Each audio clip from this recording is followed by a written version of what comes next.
How would you like to own an MSP doing $7 million a year, where you personally do none of the tech work?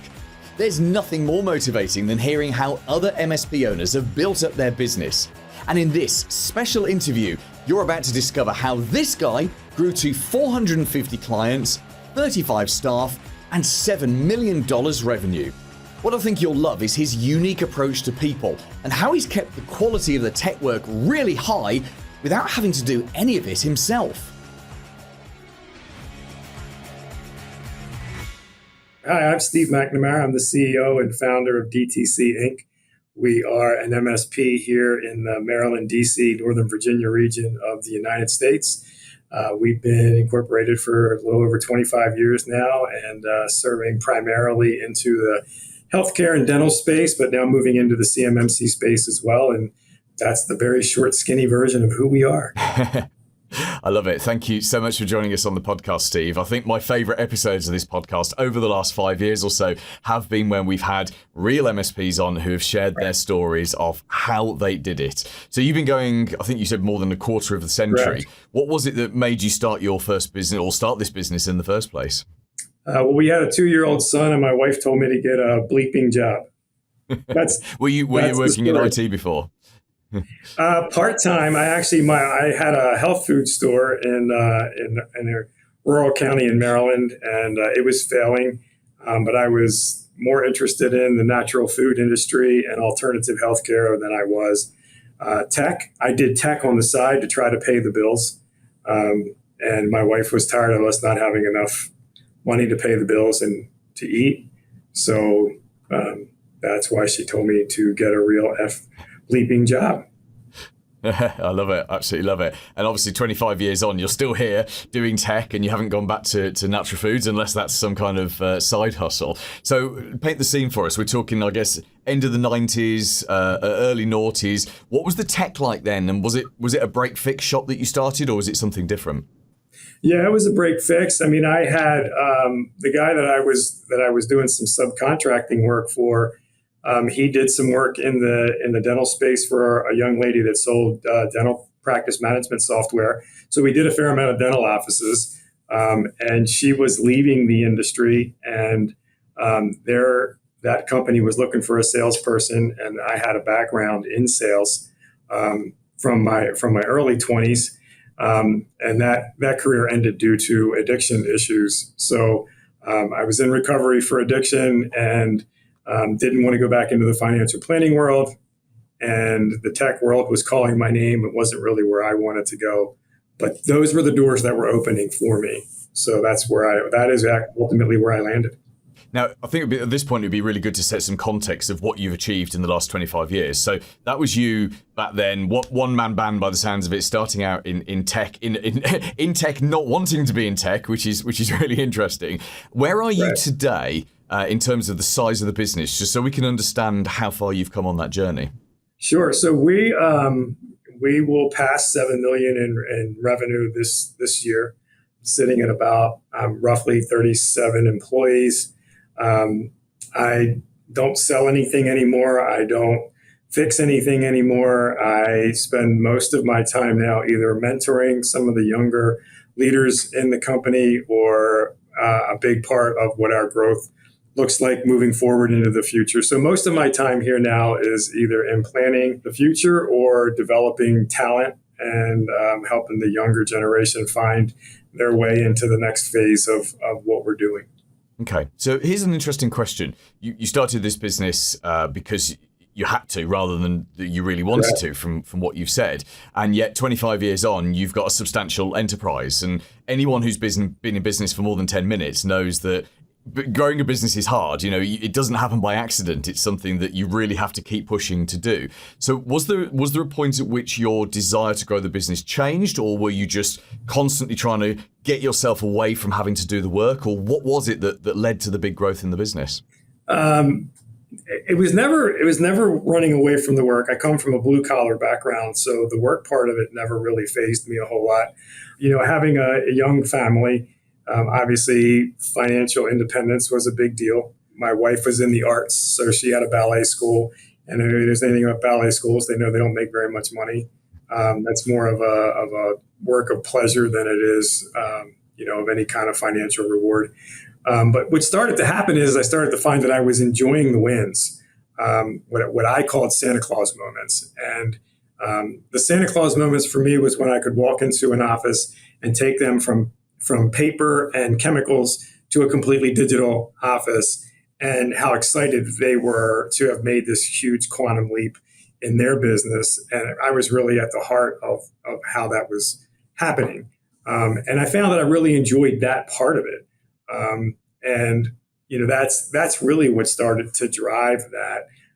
I met some really good people along the way who were running successful enterprises in the same vertical in the dental space, who were kind enough to share a lot of information with me about business, about how to run a business, about how to get out of the way, how to hire people. I had a lot of good mentors along the way that were willing to share. And that's one of the things we still continue to do here now. We mix that up with other CEOs. We're on regular calls with other CEOs of MSPs, and we leave it all open. Like we share everything that we're doing, because none of us really see each other as a threat or competition. It's more a matter of like, hey, don't go do that because that's a train wreck, or look at this piece of software because this is really valuable and it's good for your clients. So that's really what happened, Paul, is I fell in love with something I didn't really want to do. Yeah. Yeah, I love that. And you're right. I think the channel is one of the a tiny number of sectors where you'll have direct competitors collaborating with each other. And, it's a common thing amongst MSPs, which is a really cool thing to see. I've worked in other sectors in the past, and you do not get that in many other sectors. So was there a point at which you sort of realized, actually, we're onto something here, the business is growing, I'm enjoying taking the money home, I'm enjoying those Santa Claus moments, and was there a point at which you said, actually, let's see if we can get beyond $1 million or $2 million, and or is it simply a case that you've just continued to grow organically, and here we are sitting talking, near the end of 2024, and you're sat on that 7 million? Yeah, it's a combination of the two. So organically, we were growing. I think I was probably 3-4 years as a solo single man shop. And I hired my first employee, who actually is still here with me today. He's one of my senior people. And we started to expand in little bits and pieces. The work kept coming, and I kept finding good people to join the team. And the other thing that I found along the way is that specifically to this guy, Scott, who started with me at the very beginning, if I didn't start giving him other challenging things to do, I was going to lose him. So one of the things that I learned quickly was, if I didn't want attrition, I had to continue to grow. I had to give people roles to work into and different things to do, because nobody wants to fix printers and scanners their whole life. If that person exists, I think we'd be fighting over that person. But you've got to give people places to go. So you have to continue to grow your company, or you're constantly going to be hiring new people and retraining and retraining and retraining. So the growth became a little bit more of a forced component of it. And the other part was that the tech part I was good at, not great. I was good. What I was trained in was sales. So for me, selling was the easy part, which I know in a lot of MSPs is a challenge. So it was easy for me to sell. So I was selling, and I started being able to hire better technical people, way better than me. And I slowly and gradually moved out of the whole technical side of it. I understood it. I knew what we were doing, but I wasn't the guy coming in there fixing your server anymore. That wasn't happening. My job was to bring in the business and make sure that the jobs were completed well. And I think that was a very fortunate piece for us. It was. And I think, you must talk to a lot of MSPs, and you must see people sat on a couple of million turnover revenue, and they're still the technical person. So they're trying to be the salesperson, and they're also the third level technician and the overall strategist. So do you think that was one of the main reasons, that the fact that you got away from delivery through the process? Do you think that's one of the main reasons that the business has continued to grow and is continued to be successful? Absolutely. Because my focus became, how do we keep bringing in new business, bringing in new clients, selling more work, giving my people who've been here for a while places to go to continue to grow. I will tell you right now, I think probably 50% of my company is 10 years plus or longer with the company. That's a big number. And, we just continue to find ways to make it work. The other thing that we did, Paul, right out of the gate, and we still continue to do this today, is family first was always our motto. If you had a family issue, it didn't matter what else was going on. We were like, if we lose a client because you took care of your family, so be it. It's not what we want, but our families ultimately is why we come to work every day. We all come to get paid, but to take care of our families. And I think that culture gets thrown around a whole lot today, and I think it's misunderstood more than understood. But clearly here, it's been something that's been at the heart of everything that we've done since day one. And just to give you a quick piece of that, my youngest child is special needs, minute by minute care. So he always has to have somebody with him. And when he was really sick, when he was 5.5, my team, I wasn't around a whole lot. I was at the hospital more than I was working. And my whole team kept coming to work and doing the job every day. And a lot of those people are still here. So it wasn't just me saying family first and helping them. It was them rewarding that back. So there's always been this engagement here in our company where your individual life matters. So, and I've given it and I've received it. So it's a pretty fascinating piece. And I think that I would be understating it to say that if I didn't tell that story as to why I think our growth became what it is, because I think the people who worked here, they took that out into the field, and our clients knew that we were all on the same team. There wasn't that chasm and gossip and junk that is so easy to have in your organization. Yeah. So would you say I would be correct in saying some of the themes of what you've done with the business over 25 years, perhaps more out of necessity or moving towards things you want and need more than through planning, are you've had this insane focus on quality people and putting, as you say, family first, children first, which I love that, because you really don't get that in many businesses. But also, as you say, you focusing more on the sales because that interested you more. Are there other areas where you have operated in a way that perhaps the typical MSP doesn't operate? I would say in the last 5 years, yes. I think that our focus in the last 5 years has really become more on people and the development of people. Like I said, I think culture gets thrown around a whole lot, but we've invested pretty heavily. We have something here called a Chief Flourishing Officer, whose job is here to help people. I don't want to say with their lives, but with communication, because internal communication was always a struggle for us. Like, I did a poll one time in an all hands meeting and said, on a scale of 1 to 10, how do you feel like the communication from the top down is in the organization? And it was like, the average was like a 4.5. I mean, it was devastating to me. I thought I was doing this wonderful job of communicating with the whole company, and I wasn't. And so what I did is I brought somebody in from the outside to help us foster that communication between teams.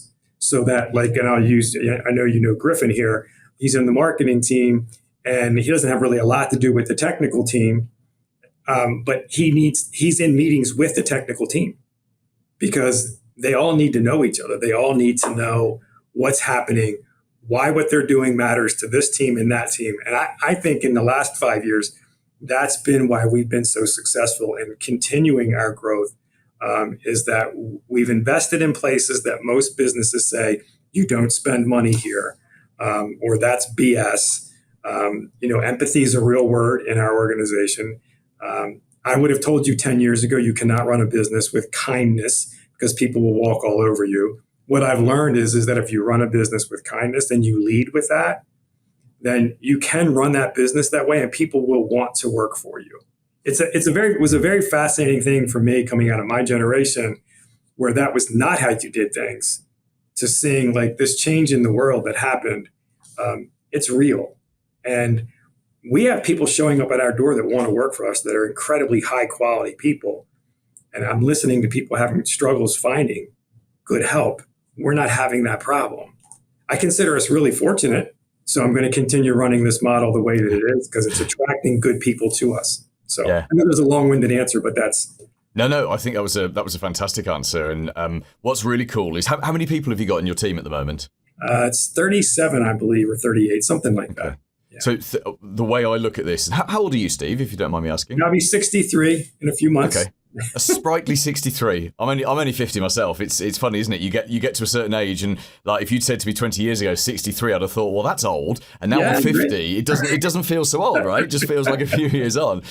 What's really cool is you've got 36 people in your business you're teaching them how to run a business in a very specific way. Because even if they report into someone who reports into someone who reports into you, there's a culture, and I think you're right. The word culture gets bandied around. And in fact, I had a client years ago. This was before I was in the MSP space, and this is when I was doing like PR and marketing for anyone. And he sat down and he looked at me and he said, "I want you to do some posters for our walls about our culture." And his name was Chris. He was an idiot. And I said to him, "Chris, I don't know anything about your company culture. I turn up for an hour a month to talk to you." And he said, "Well, just do some posters on what the culture should be." And I was like, "Oh my goodness, this guy doesn't understand that culture isn't a poster. It's the way you live. You're doing it. You're living it right now." But yeah, you're teaching generations of people how to run a business, and we could go forward 100 years when you and I aren't going to be here, and we see those people and how they've run the businesses and their businesses that they'll have in the future or where they work, and how they've influenced other people. So I think this is amazing. It's just amazing. Let's look at the marketing, because obviously this podcast is primarily about marketing and business growth. So I would imagine a lot of your growth has come from getting the right people, keeping those right people, and not just through clever retention, but because they genuinely want to stay with you. And I would imagine the clients, therefore, are treated very well, are looked after, because, let's not use the culture word again, but it sounds like the ethos of the business is to do the right thing, to treat people with kindness. And of course, that's going to be influenced to the clients. But you need to win new clients as well. So what have you guys done over the last decade that's worked the best for you in terms of actually attracting new leads and turning them into clients? Yeah, so sadly, from the marketing side, we for many years did nothing. Other than we would go to trade shows, and we would show up there. We would get call-ins and leads from our existing clients. I could always gauge the quality of our service by the number of leads that we were getting from referrals, and we grew very organically through that arena. I know nothing about marketing. I don't understand marketing. And so it was a real lift for me. I guess about 5 or 6 years ago, I hired an amazing young woman to come into our organization and help us try to build a social media platform, because we had no exposure from a social media standpoint. I mean, we had a Facebook page and we had a LinkedIn page, but there was not any real activity on it. Every once in a while, we would throw something out there, and we would wonder why nothing ever came back because we had no plan. And she came in and she got us organized, and she helped us start to grow up. She was really more of a graphics designer than a marketing person, but what she did was amazing because she helped us grow up. She helped us start to get some exposure. But I'll give you a case in point. About a year ago, we realized we had 5 Google reviews. We've been in business for 25 years. And Griff came to me and said, "Steve, we have over 500 clients. We have 5 Google reviews. What does that mean?" I don't, because that's not a world I live in, right? And so we set some goals and we put the team up to the task. And I think over the course of the year, we're past 75 now. It's been amazing. We're getting traction from it. But I think I'm probably very similar to most MSP owners, that we don't get marketing. We see it as almost like, it's like when people say if you buy a boat, you're throwing money in the water because all you're ever going to do is pour money into the boat. I think that's what marketing looks like to us sometimes.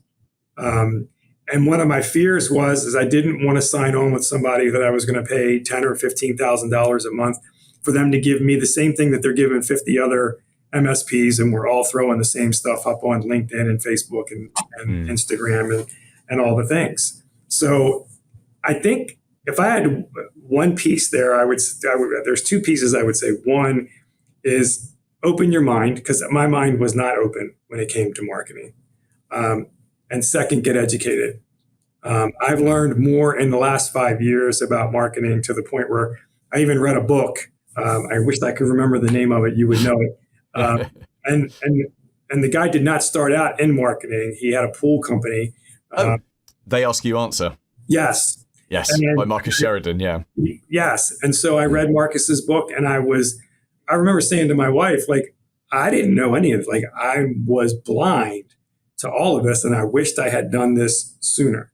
So I think that would be the piece, because I don't want to sit here and say that we've made, until this year, I think we've had a couple of clients that have found us this year because of our exposure, because of the plan that's been put in place to continually be in the right places and be seen. And we're getting traction now, but it's a long game. And I will speak for as a business owner and an entrepreneur, we don't always have the most patience in the world for the long game.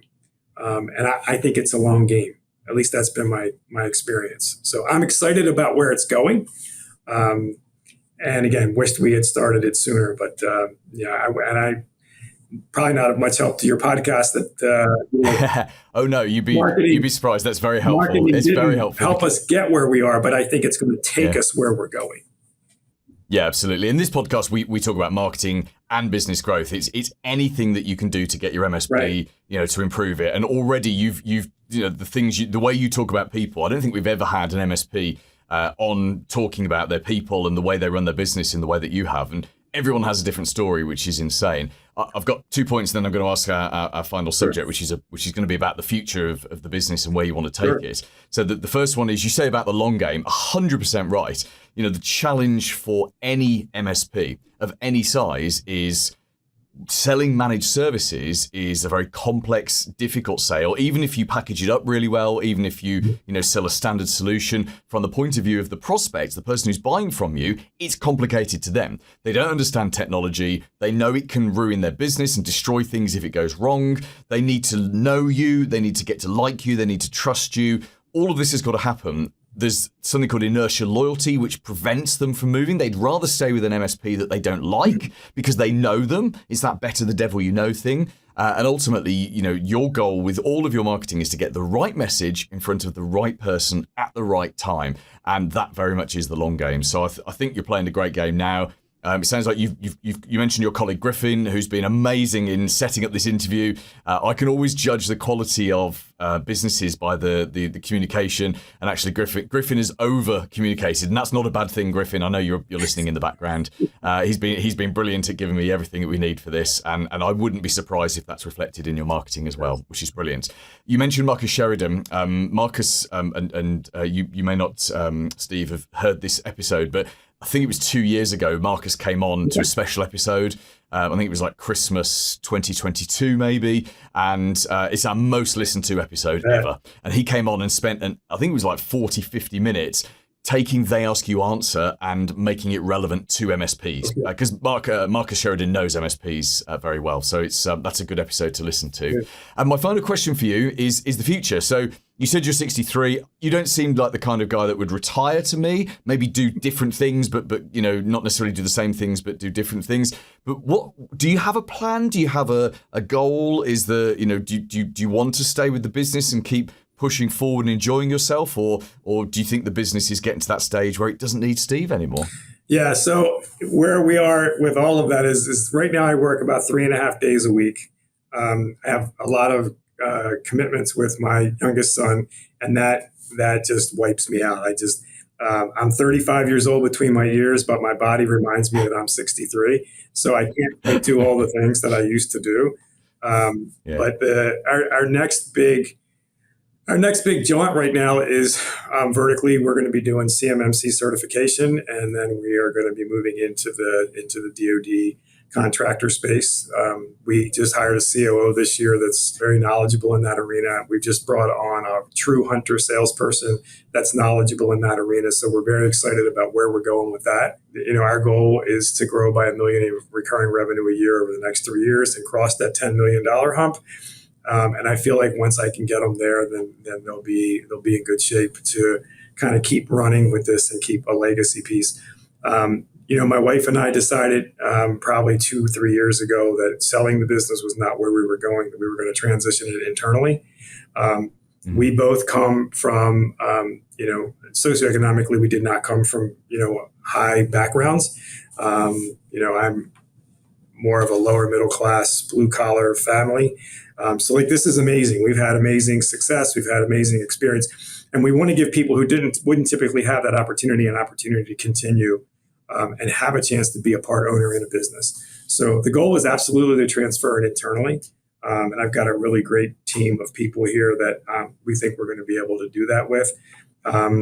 I probably will work for as long as I can because I don't see myself not working. I'd like to have a little bit less responsibility here, and I'll be pouring more of my time into a 501c3 for special needs adults finding places to live. That's actually where my next real passion and venture in life is going. But I like what I do. I like the people I get to work with. And, I have time to do other things today that I didn't have before. And that's a luxury. So I've been incredibly blessed. It's not the typical succession planning type of a thing. Drives my accountant and my attorney crazy that I don't do things like other people. But, I think at the end of the day, they haven't run away. So it can't be too bad. Yeah, no, I love it. I can almost imagine you getting in a time machine and going back to whenever it was, 1999, and speaking to your younger self as you were starting that break fix shop back in the day and saying, look, buddy, this is where it goes. You just got to buckle down, just enjoy it, forget all the other stuff. This is very much the future. Steve, you've had a crazy good life. I think your story is amazing. It's been a joy to hear your story. So thank you so much. And you've been very generous with your time and with your advice as well. And we've certainly heard things there that we've never heard before on this podcast. Just for those MSPs that are listening and want to just reach out to you, maybe, I don't know, ask you some questions, just connect with you. What's the best way to find you? Would that be on LinkedIn? Yeah, LinkedIn's the best place because if I see them there, I can at least track back where they came from. A lot of my emails don't even make it to my desk anymore. They get filtered out long before they get to me. And if anybody tried to call here, it's like getting through Fort Knox to find me. So the team here is very, very protective of my time.